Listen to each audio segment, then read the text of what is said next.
Okay, I welcome you to another episode of Learning Stories. This is an audio and video show where we interview a diverse set of learners from the 21st century.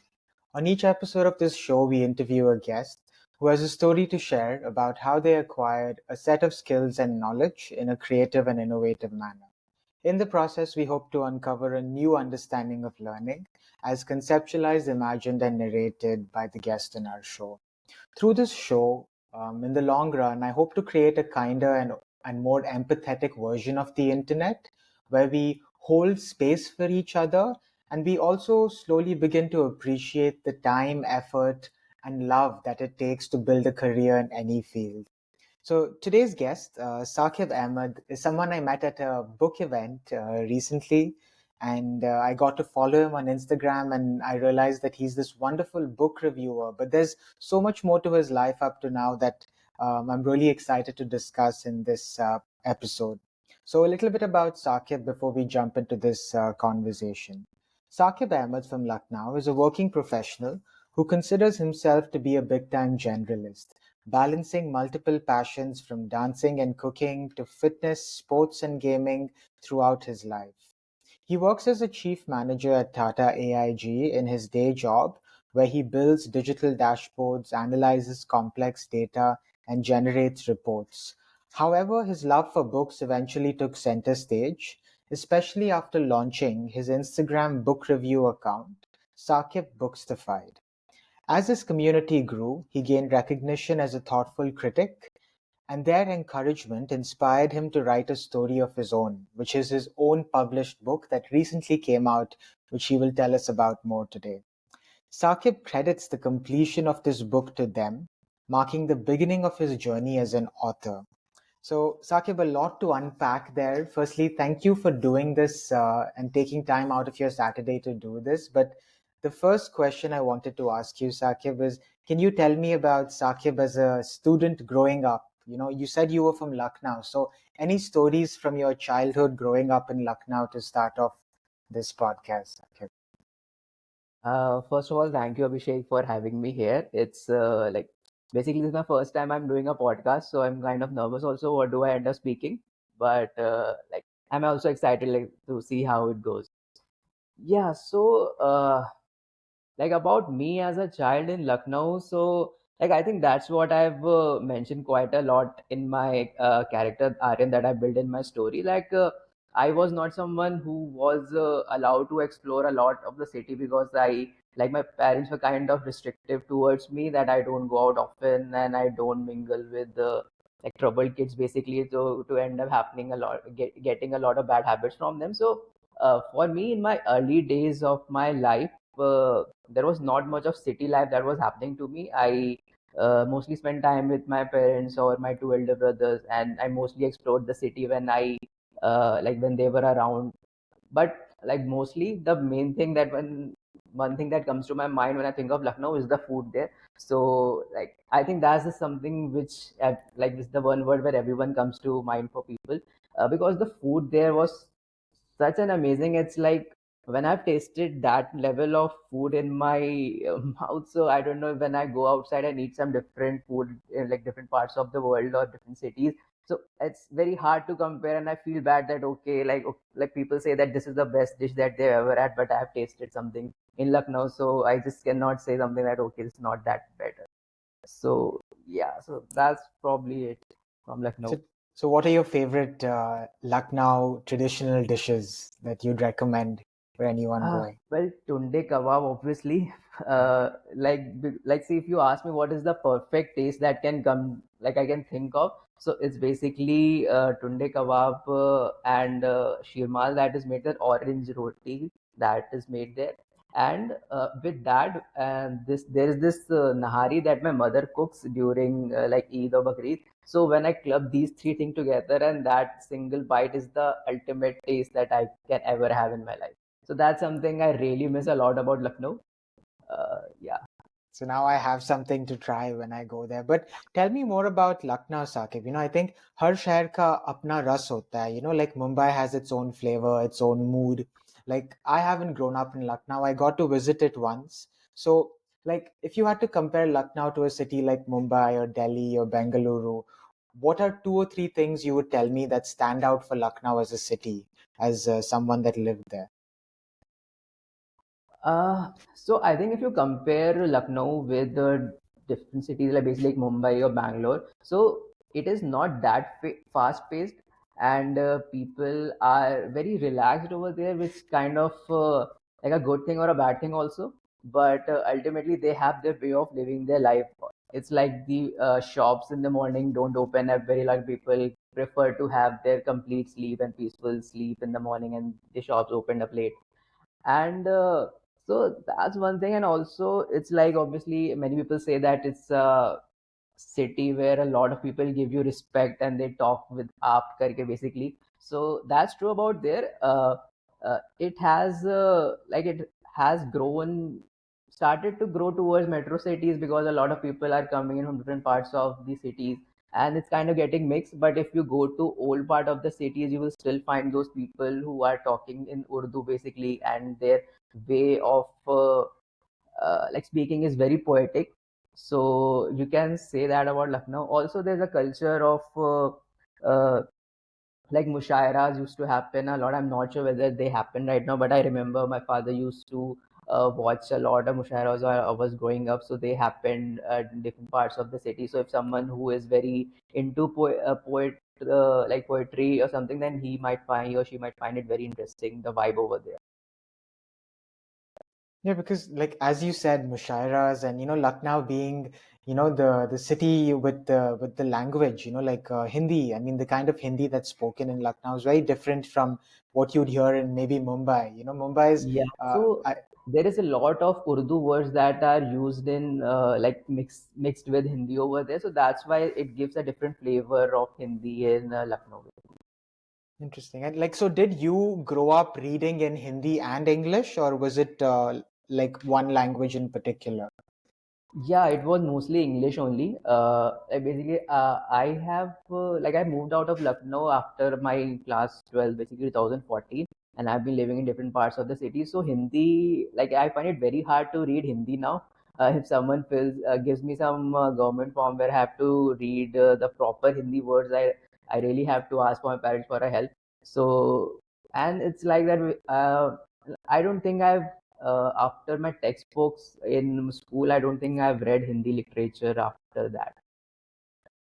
Yeah, I think that's very interesting part about being an Indian too, right? Most of us speak like two or three languages, English, Hindi, and then maybe another language if you're from a particular state. But I think that's a benefit and a disadvantage. Sometimes you lose connection, sometimes because you wrote your first book in English, and that's why I was curious about that. But Saqib, like, what is what school did you go to and what did you study? Were you the science, commerce, or arts kid? Like, if I had to break it down in that way. Yeah, so I was a science kid, Yeah. and I went to this school, City Montessori School. So that is Hmm. actually a very famous school in Lucknow, and like it's an interesting fact about it. Basically, I don't know whether it is true or right now or not, but when I was in school, so it has this Guinness World Record of having the most number of students in and at one time it had the largest auditorium in Asia. So it was a pretty famous school, as you can say. A lot of students were there coming from different backgrounds, and we have a lot of exposure that we have these level international events also, where students from different parts of the country used to come. And like I was in one of the year, I was the organizing member of that event also. So yeah, the school was a very good exposure to outside world, I could say. And yeah, I was a science student. I don't know, like I was uh, whether I don't know it was a conscious decision or not, but it's like, well, it was kind of a default in my like family. Basically my two elder brothers did the same thing, and I don't know, I don't know, I wanted to do something else or not at that time, so I just went ahead with it, and I was okay with my studies also, so it was not a difficult thing for me. So, like, once you chose science, like for university, did you want to stay in Lucknow? And what did you study at university? And what was your experience at university like? Yeah, so that was very clear to me that I don't want to stay in Lucknow. because the problem was not Lucknow. It's like I wanted to go out of my house, and my like two elder brothers, they had already had gone to different cities and lived the hostel life. And like whenever they told me about like how their life is and how different it was from school, I was very jealous of them, and I just wanted to go move out of the house and wanted to have that life of my own. So that's what, like, that was very clear for me, like whether like I ended up getting a good college or a decent college, I'm just gonna go out and do BTech from any college. I just wanted to go out of the like house and live more independent life. And actually, I will say that this I say a lot.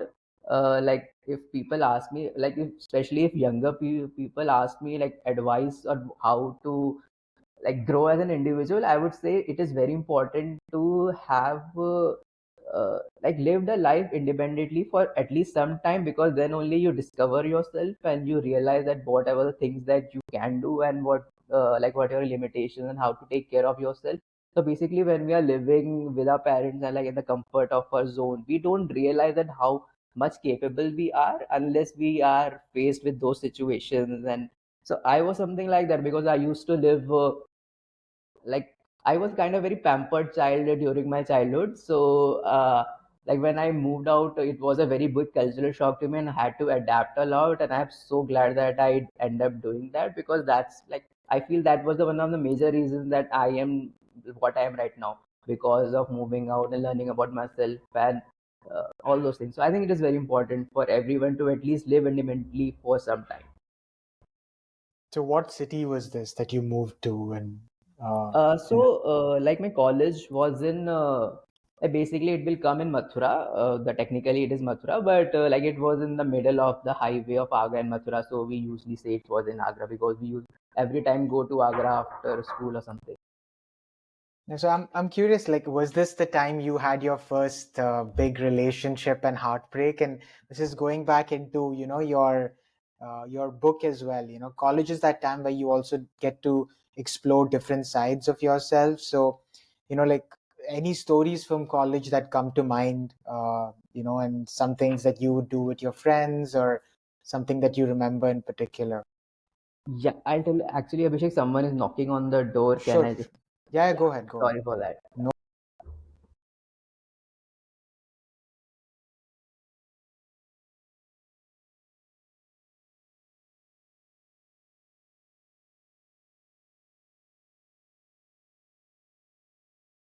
For the listeners tuning in, as Saqib comes back, I'll tell you a little bit about his book. It's called Heartbreaks, The Weight of a Goodbye.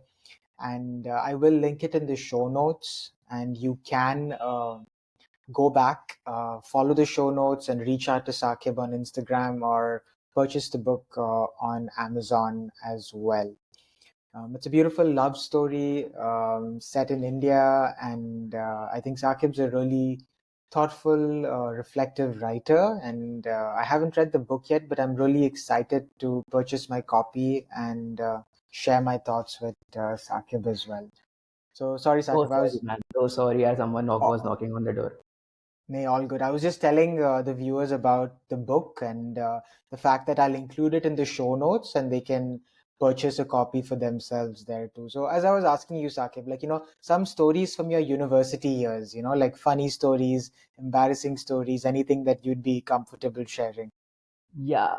So basically, from my college life, I would say that a lot of things would be coming in the second part of my book that I will start writing from July, because this book will be based in the college life of Aryan. So I'm gonna use a lot of instances over there. But one thing I'll say that when I went to college, I had this new personality grow in me. That was like I didn't know I could love basketball or any sports at that time. But I went there. It was like I loved the kind of attention and the kind of cheer the all the students used to give to the existing team members. And once I remember, there was this moment. There was a match going on between two colleges. Like one of my colleges was the home team, and everyone was cheering for the people who were shooting the baskets and who were like uh, representing the college basically. So at that moment only I decided that no, I just want to be that person. And at that time I had zero experience of playing basketball, and I was totally bad at it.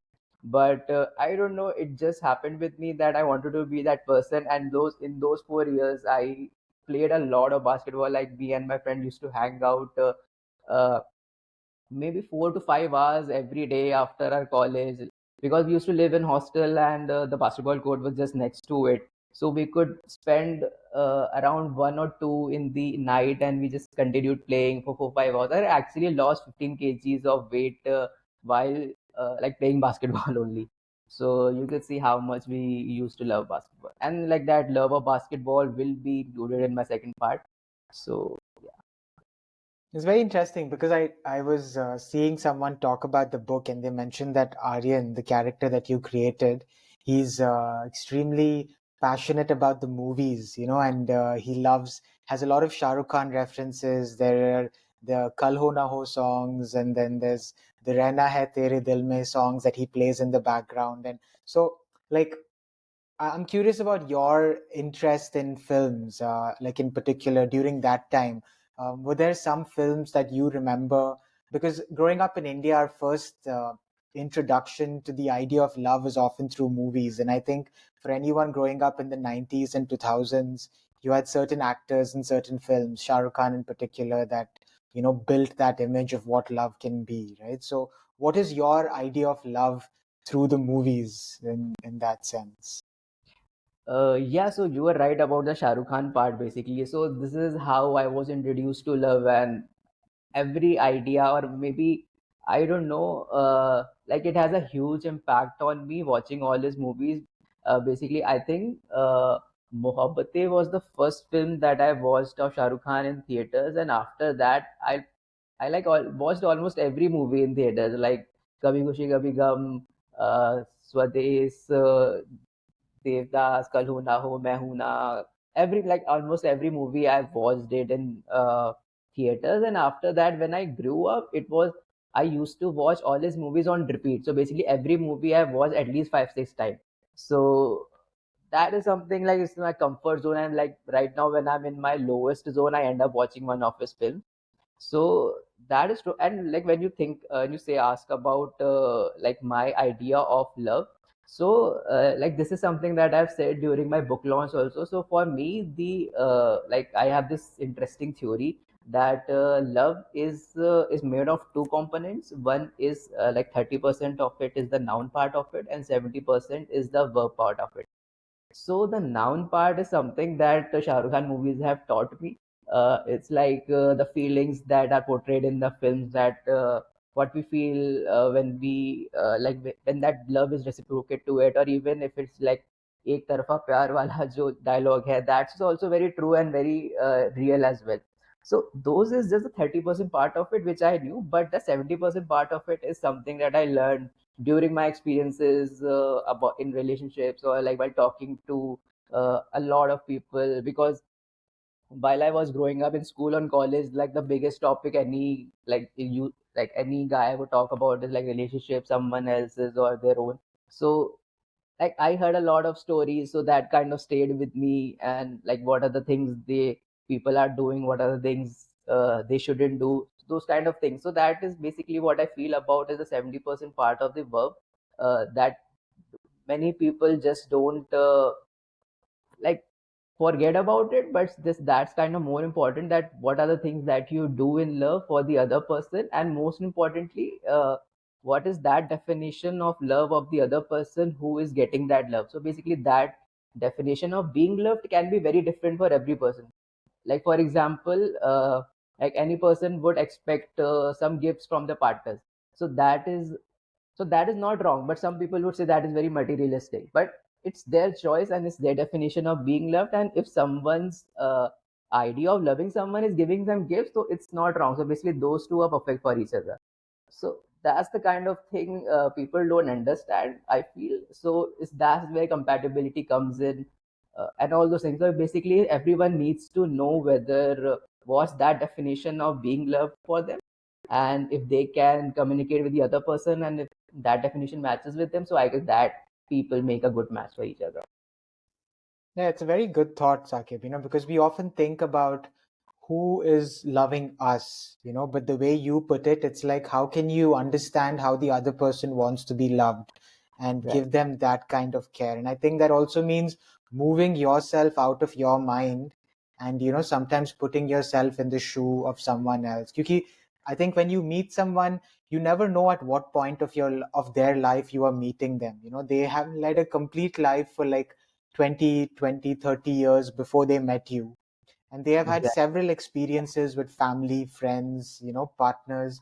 So all of these things sort of make that makeup, as you said. And if you don't respect and understand those experiences, I think it can be a clash where you're constantly asking, not giving. So I think there's so much to explore, which is why I think the romance genre is one of my favorite sort of books. And I noticed in your Instagram account, you do review a lot of books in that genre. So I will be linking Saqib's Instagram account in the show notes as well. I have spent like a considerable amount of time looking through his reviews. He does a really good job reviewing books because he gives you a review, he gives you a book summary, but also a brief video note about the books that he's reading. So it makes the experience of looking forward to or discovering books really easy. So I really enjoyed that part, Saqib. But once you were done with college, Saqib, what was life like? Did you stay in Mathura? Where did you move? And what were your first jobs? Because your day job is, as someone that works as a chief manager, seems like a very difficult job, like you're doing a lot of important work. So, what were your first professional experiences like after college? After I completed my undergraduation, I moved to Bangalore because that was where my first job was happening. So it was in an IT company. So I worked there for 2.5 years, and so it was like it kind of got extended a lot because that was not the plan initially, because ultimately I wanted to do MBA even the next, like basically the next day after I completed my undergraduation. But I kind of like took a chance on myself that I should give one more year in preparation for the MBA entrance exam. So that's why I joined the company. But that is some another long story. That took me so like basically 2.5 years to get into an MBA college from then on.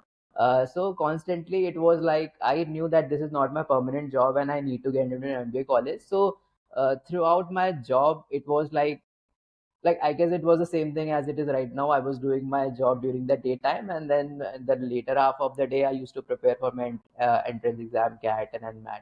So all those things used to happen, and I was living in Bangalore. So for the first year it was like a very good experience because like basically Lucknow and Mathura and Agra are not very like different from each other, because ultimately it is not a very metro city. But like Bangalore was the first experience of moving to a very big city. So I was pretty happy. I was enjoying my life at that moment. So I was used to take a lot of weekend trips with my office friends.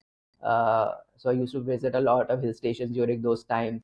I used to I was like going to bowling alleys, going to parties. So I was like having the time of my life during those years. But then eventually COVID happened, and then that got completely stopped. So at that time, I ended up like giving a lot of time towards my MBA preparation, and that's how like I got into an MBA college. So now you get into graduate school, like graduate school is a whole different experience. Like unlike undergraduate school, I feel like you're a little more mature. People from different age groups come there. So where was your graduate school experience? And was that very different from your undergraduate? Was there still basketball and all of that? Or like what was that time like? No, so my MBA experience was completely different from my undergraduation because like one major difference was that was no hostel life, because as you can guess my college was in Mumbai, so that's why there was not much hostel here. Like through like that was an MMS Mumbai, so that is how I came to Mumbai. That was my first experience there. And like so first year was like COVID year also, so I was in Lucknow basically for 7 8 months initially. And that MBA is so hectic, I will tell you that like you don't get to meet your friends, you don't get to sleep properly because you have so much work going on. and I'm someone who just takes on a lot of responsibilities because I just likes to be busy. So I ended up taking out a lot of community work. So I was involving all those things, organizing events. So that's how like my MBA was. And then in the second year, we were called back to college because like then COVID was like God.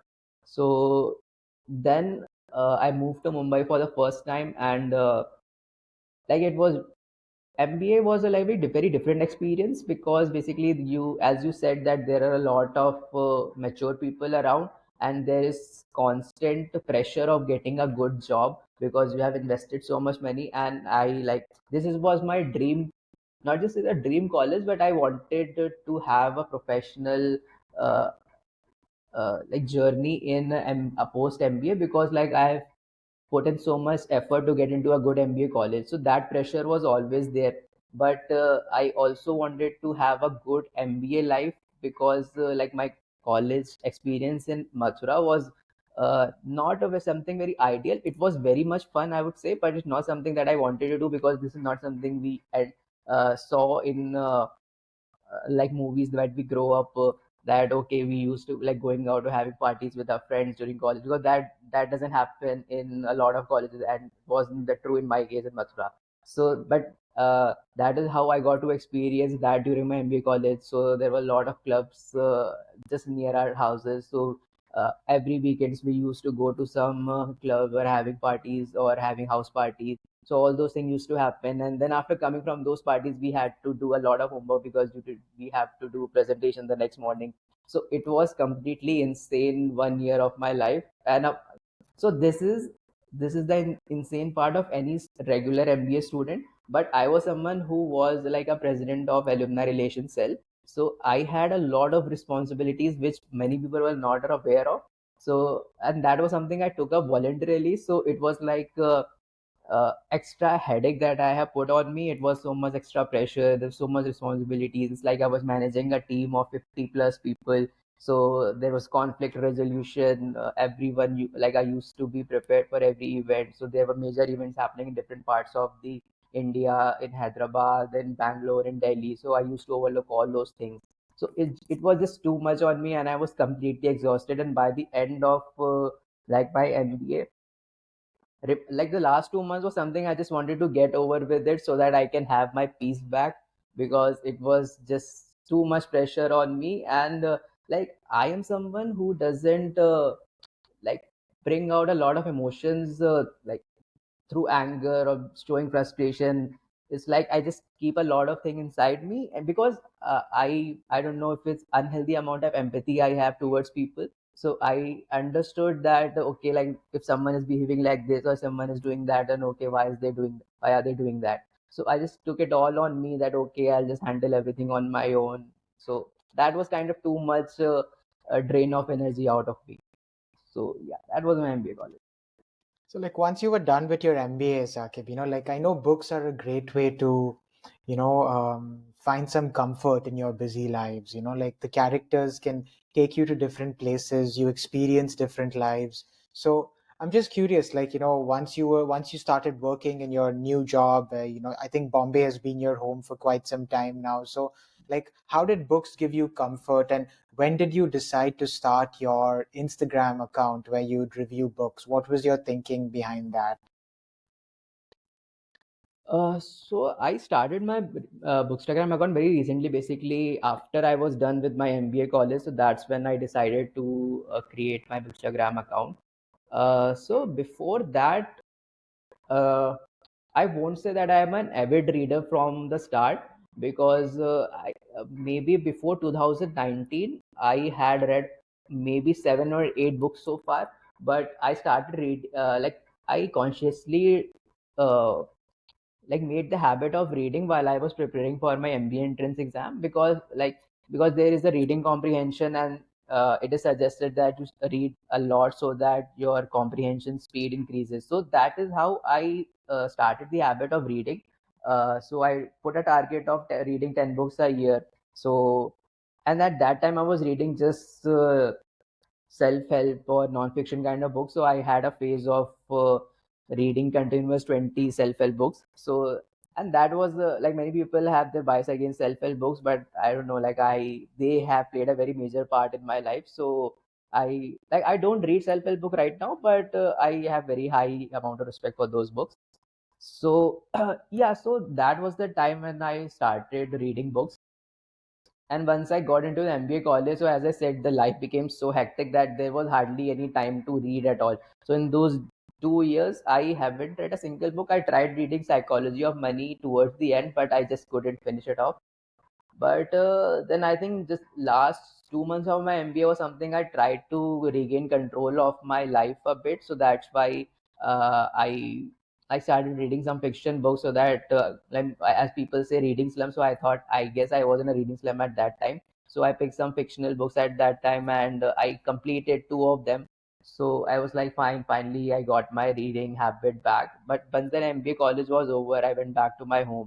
So I had this bookshelf at home. So there were a lot of TBR kept there. So I just picked it up some book randomly, and I started reading it, and that's how I got back into reading. And once it's done, so I had a very busy life before, like during my MBA, so that was completely in my system, and I was completely panicking. I was not doing anything after the MBA was done. So I thought, like I was constantly thinking, what should I do?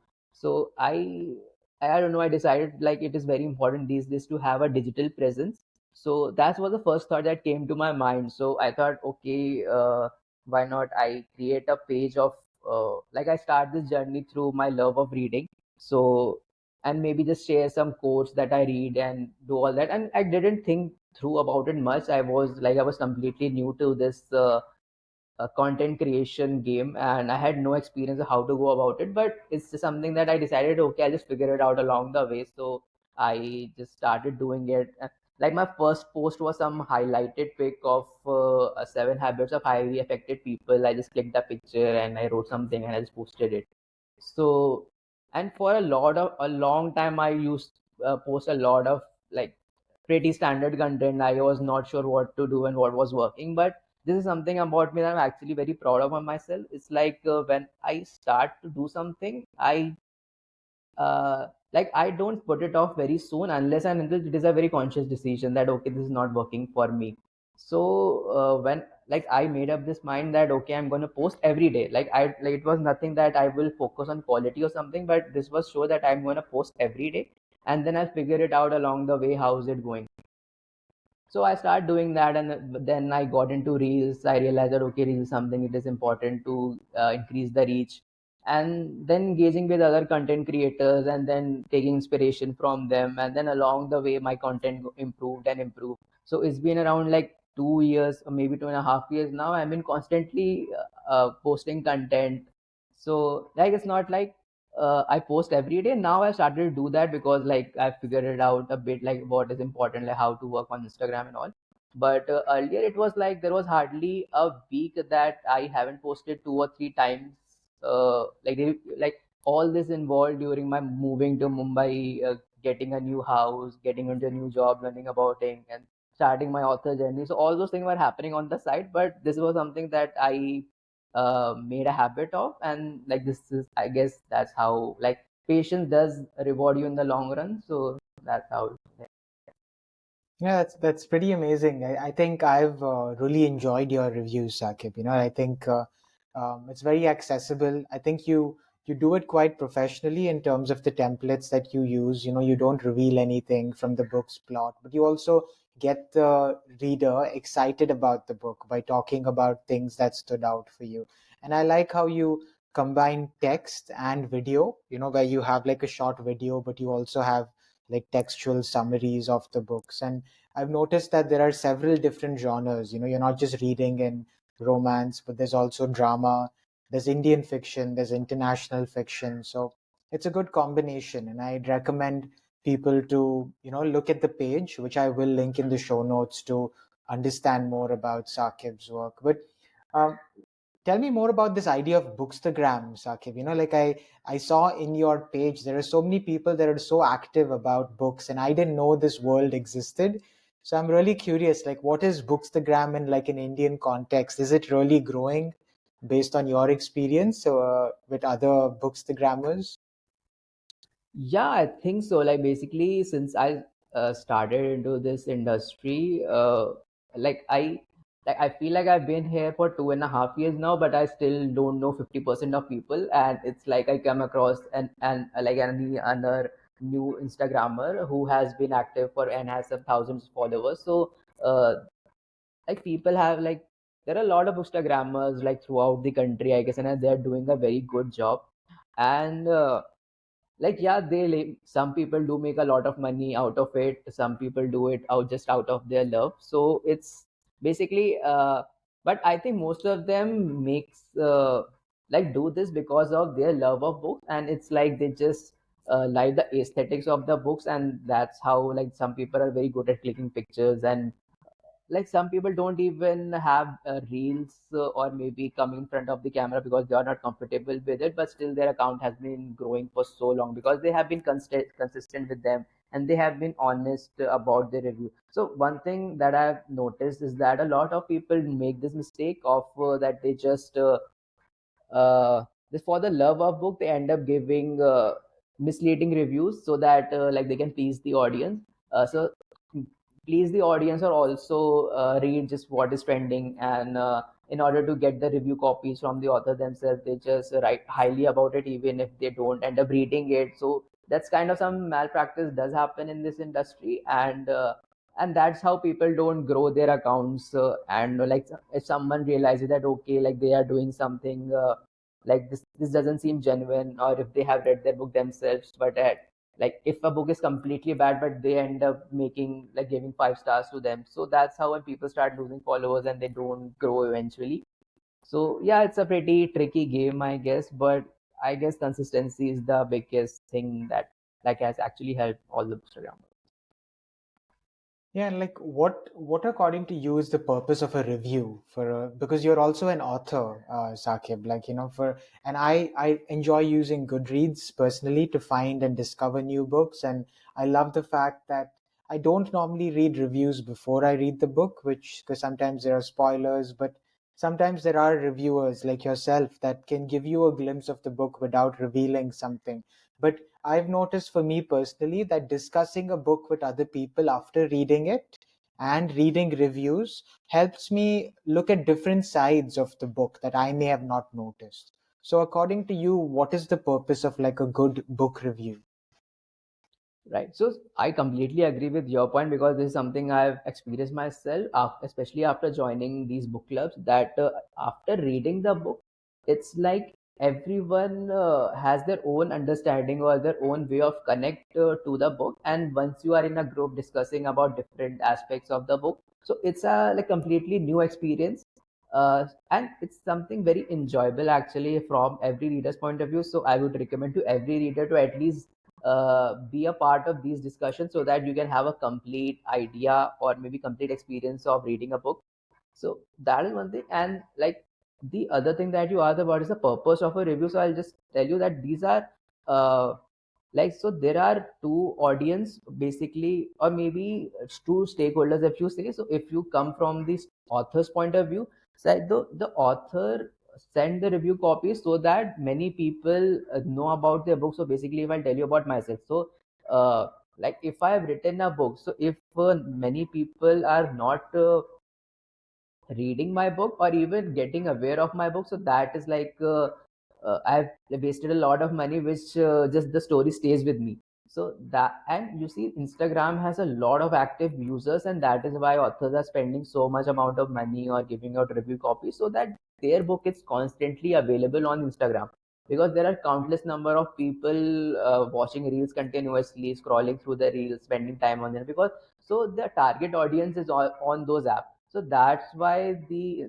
like the authors, they spend a lot of marketing towards sending review copies, so that let's say if a person has like seen a reel about a particular book maybe 10 times or 15 times continuously, so only then they would end up getting convinced of okay, let's just give it a try. And also it's like there are different kind of audience out there. Some people they end up buying only after seeing a single reel, or some people have made this conscious bias in mind that okay, I'm gonna follow only a particular Instagrammer or bookstagrammer because like they give genuine review. Other people they just they are doing just the marketing out of it.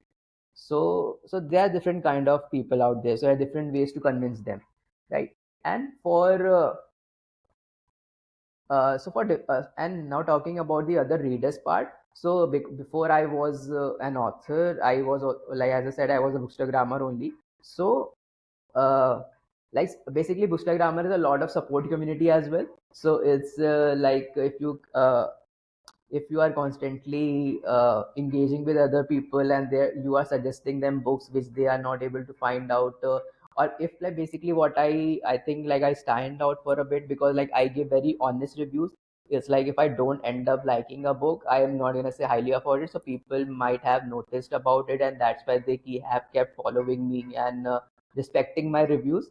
So yeah, that's how like basically if you are a bookstagrammer and you want to see which book you want to read next or which book you want to uh, like make content on next, so that's how you take inspiration from other bookstagrammers. So that's Yeah, it seems like a very nourishing community sort of space, where I think before being book reviewers, all of y'all are readers. And, it right. seems like you're just sharing your love for the books you read and adding value to other people's life in the process. And I think it's a very nice way for readers, apart from reading textual reviews. I think we're a very highly audiovisual world today.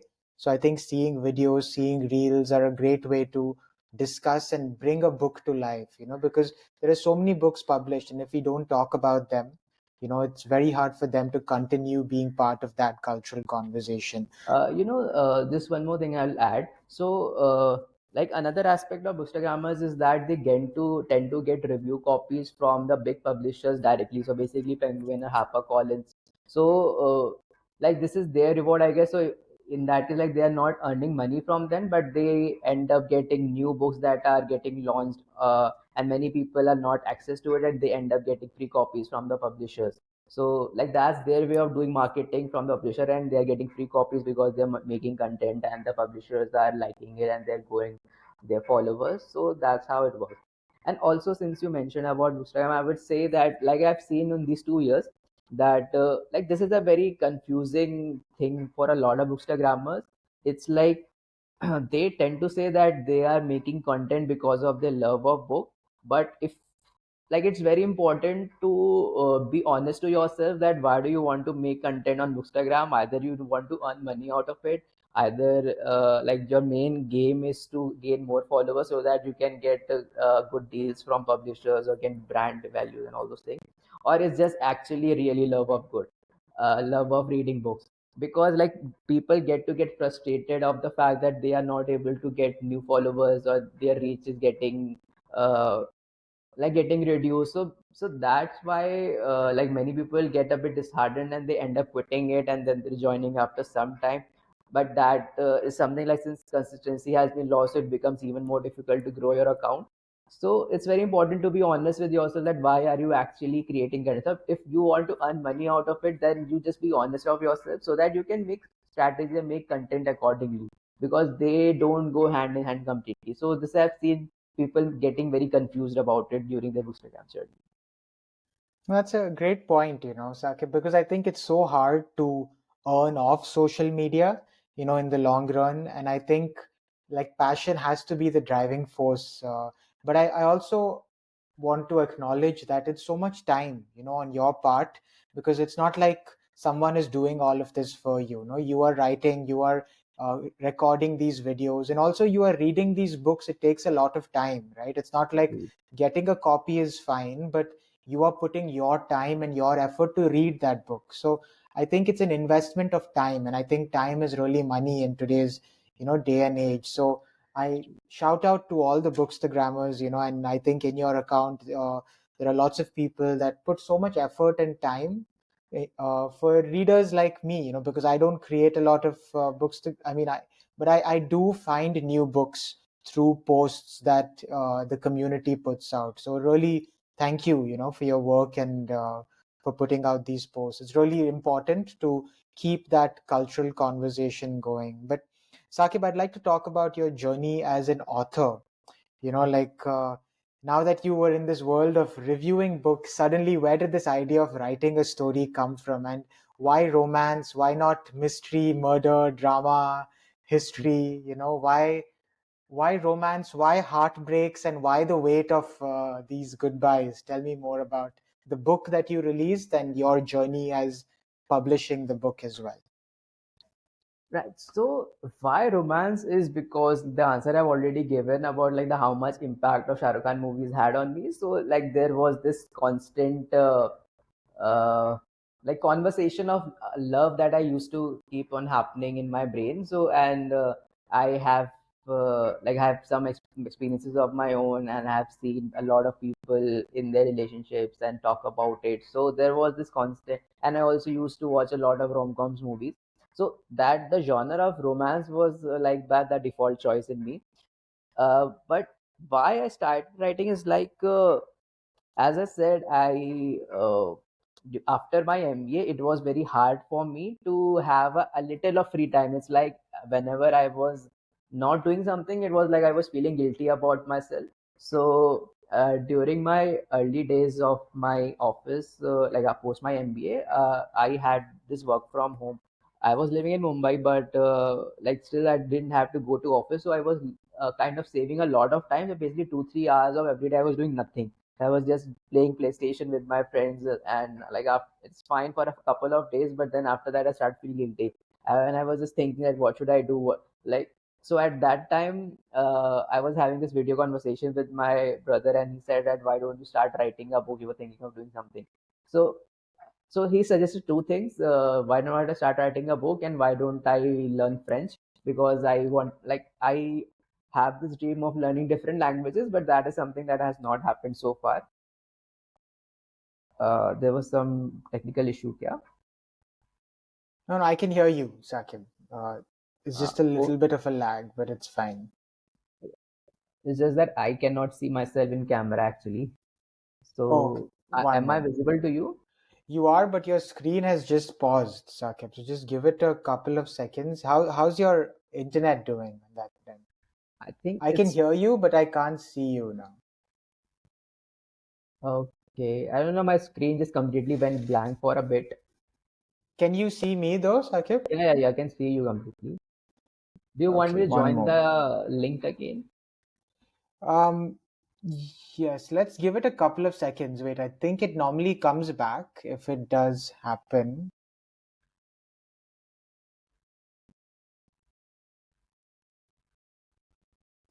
Yeah.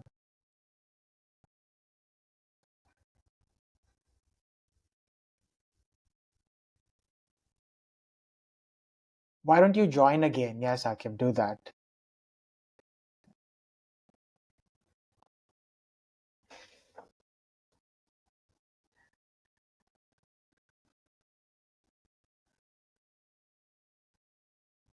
Okay, so Saqib has just stepped out for a couple of seconds. He'll be back. But again, another shout out. Yeah, I'm back. Hi, Saqib. Yeah, I don't know how that happened. Okay, so Yeah, can you hear me? can you hear me, Saqib? Yeah, yeah, fine. So go ahead, tell me about the book, sir. So what I was telling you earlier, I completely forgot about it. About like where did the story for the book come, Acha. and like Right. So yeah, so as I said that yeah, so there were two things my brother suggested me to start learning. So like basically learning French and also to start writing my book. So I started doing both of those things, but then eventually learning French became too much for me at that time because like it was not much fun because I was learning it alone. So I like stopped that doing.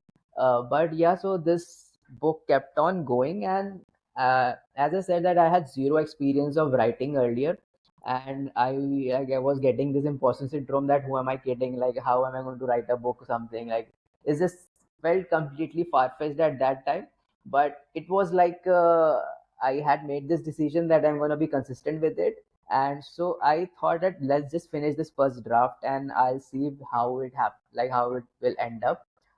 So after writing a few chapters, so I sent like because I've already been to a bookstagram community, and I sent one, like I think 3 chapters to some of my friends just to get the initial feedback at how am I writing or something.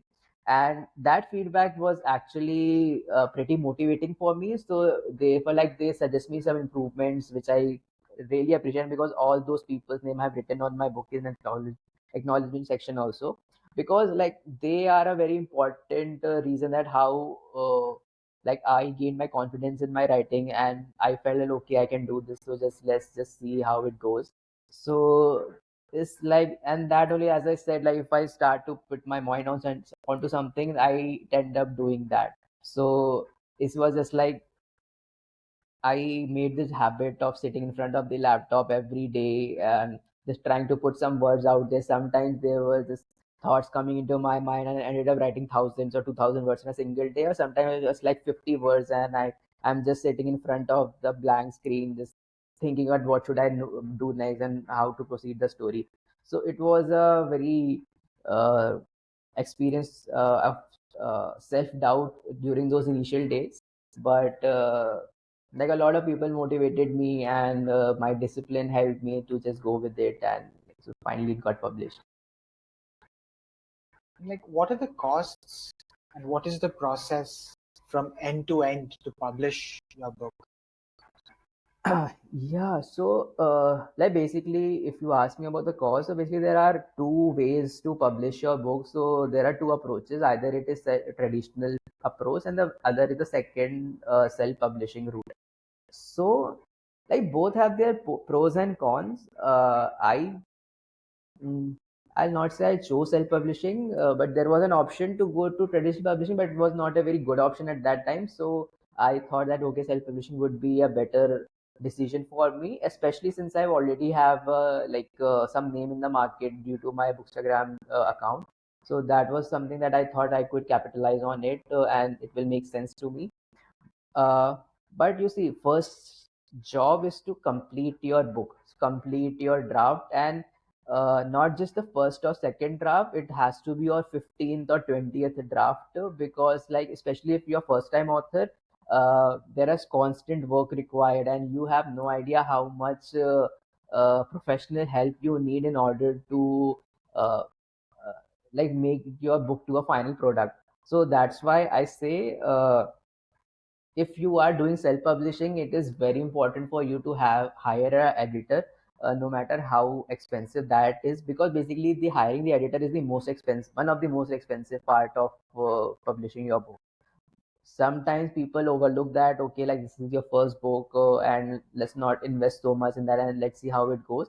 But trust me, it is very important to hire a good editor, because like it's your final finished product, and this is something you are entering the market with, and everyone is going to judge you based on the writing and based on your finished product. So if it has a lot of grammatical mistakes, and if the sentence forming is not right, uh and I like my ed- my editor didn't change a lot, because I feel like, as I said, that I have people have said about me that I am a very good critic of the like about the books. So basically, that helped me a lot to critic my own work. And so I was like, okay, fine, whether the chapter that is ending right now, it should end over here or not. If the mystery is involved, whether it is going to be a page turner or not for the next chapter. So those are the things I've already in my mind, but there are a lot of authors who don't have this skill, and who don't have this uh, like capacity of analyzing their own work. So that's why it is very important to hire an editor, so that they can tell you how much is the proper length of a chapter, and how much detail any moment needs to be there. So all those things are very important. So so this is the part where you come to the editing something, and then you go on to pitch to different publishers. But see, that is something that is more complicated, especially in India. It's like you cannot reach out to publishers directly unless you have an agent, or you have a name in the industry, because it gets very difficult to get a response from them. So I also sent to a lot of agents, and I didn't receive back. So it's just very common. Basically, 99% of people don't get a response from big agents. So I did get a response from one of them, but because this is also a problem with traditional publishing is like the waiting time is very long for them because your release has to fit in according to their long list of pending releases that they have in their pipeline. So, like if I would have got through traditional publishing, my book wouldn't have been out yet right now. So, and also it requires a lot of money also because like in self-publishing, you end up paying for everything yourself, like to the like the printing partners, to the editor, all the marketing that you will be doing, so that will be on your own. So all those things require a lot of money, and but yeah, in traditional publishing also, all the marketing has to be done by the author itself because unless you are a very big author, the publishers are not going to spend enough money on the marketing of your books. So, so basically, it's a very complicated decision, and you have to decide what will work for you and what will not. But it's just that you need to understand both the routes completely, and you have to figure it out yourself that what will be the most suitable option for you. Like whether do you have the amount of money that involves in doing the marketing of it and the hiring the editor as well, because hiring an editor can range from around like 50,000 and go to a very a lot of. It depends on the number of words you are doing and like how much experience the editor is. So and 50,000, I'm telling you, is a very like very discounted price. You end up paying a lot of more than this also. So yeah. Very, very interesting. Saqib, do me a favor. Yeah. Can you, when there's an audio issue, if you can just mute yours when I'm speaking? Yeah, sure.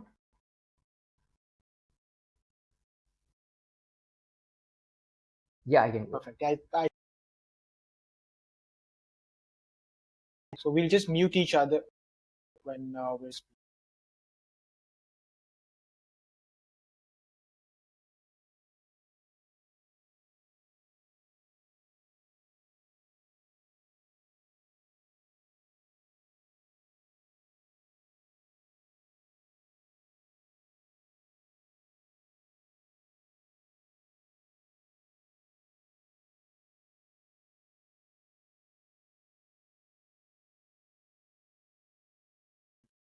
You Mm, can.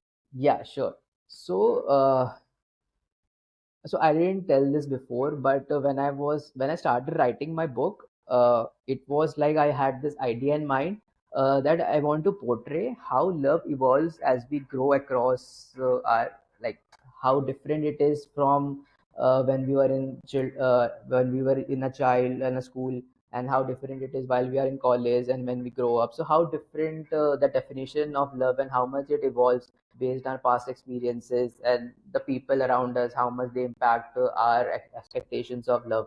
So I wanted to portray that journey, and and you said that there are a lot of romance book in the market right now, uh, but I think that it's like this, like the book that I wrote, this is the first part of the first series that I have in mind. So this focuses on the school phase of Aryan, the main protagonist of my book. So I don't know. I have not read a book that focuses on the school life of romance because it is very different from what we see in movies, and also like a lot of books are out there who are in like based in Mumbai, based in Bangalore. The romance are happening over there. There are references of the places there, but if like for someone who has grown up in, let's say, a small town, I won't say Lucknow is a small town, but back in those days it was considered a small town, so it has those kind of feeling to it. So that's why a lot of feedback that I'm getting from the readers is that they are finding it very relatable. So this is something one of my important characters in my story is Facebook. So that is something that it is based on the period when Facebook was introduced to our lives, and I have made this character Arya in such a way that he was someone who was very shy of talking to girls, but Facebook, especially to especially to his crushes, but Facebook gave him the avenue to communicate. So that was how his love story started, and like I think we went through like a similar phase during our childhood as well, because we used to chat a lot on Facebook. And we were like, we had this idea of love that okay, if we just our eyes meet, then we just, there is some butterflies in our stomach which we don't feel right now. And if we talk about the contemporary romance at the moment, it doesn't feel like that, because if you end up doing those things and doing those mistakes that you used to do in childhood, it won't feel relatable. So this is something like my book will stands out from the other books that are out there in the market. It's like it will take you to a time that you will be thinking that okay, I'm just back to my childhood and I'm just talking to my friends through Facebooks, and the things that used to matter to us. So it's so much different than our definition of love and our relationships right now. So yeah, so this is how my book is different. And many people are actually like, the main word that I've heard from people is that they are feeling nostalgic while reading my book, and that is what I tried to like portray in my book. Yeah, so I think that's a great way to, like sort of almost come to an end of this podcast, because I think to really understand Saqib's passion for writing and reading, you will have to, buy the book, and you can actually reach out to him with feedback about what you've noticed in the book through his Instagram account, which I also will be linking in the show notes. But Saqib, for the last question, what I wanted to ask you was, can you give me three recommendations apart from, Heartbreak, which is the book that you published? So three recommendations in the romance genre, and what do you think is special about how they describe love in those particular books? Oh, I love to answer this question. So because it's like what I want to read in a love story is that the story should not be just about love, but it should be about two people who are in love and how they are coping with life, and how love is changing them, and how much the outside world is impacting them. So all those things are very important for me in any love story that I read, and that's what I try to put in my book as well. So three recommendations I would say. First, like my all-time favorite, one of the all-time favorite book is Stationery Shop of Tehran, because it's like it shows the depth of love and the amount of intensity like the love can have on someone. So it shows perfectly well the everlasting love scenario, and it just like that story stayed with me for a very long time even after I finished the book. So that is something I would suggest.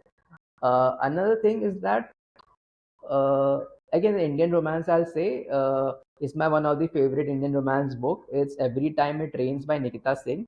So, as I said, it's very rare to find the depth in characters, especially in Indian genre. But like Every Time It Rains was like one of my friends suggested me, and I finished it very quickly because like there was depth in the characters, there were funny moments. So it was like a perfect book for me.